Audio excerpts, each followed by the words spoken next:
First, I'm gonna cut them in half like this.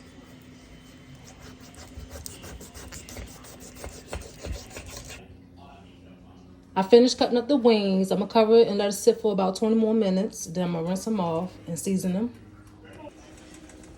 I had the chicken stock, water with butter and minced garlic boiling. I'm about to add the mixed vegetables first. Then I'm gonna add 2 cups of yellow rice.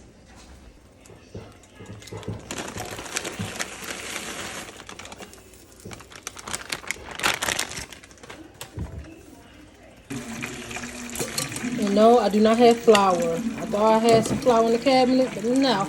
I gotta go get some from the store.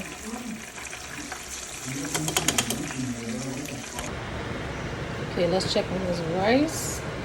It's about done. Well, it is done.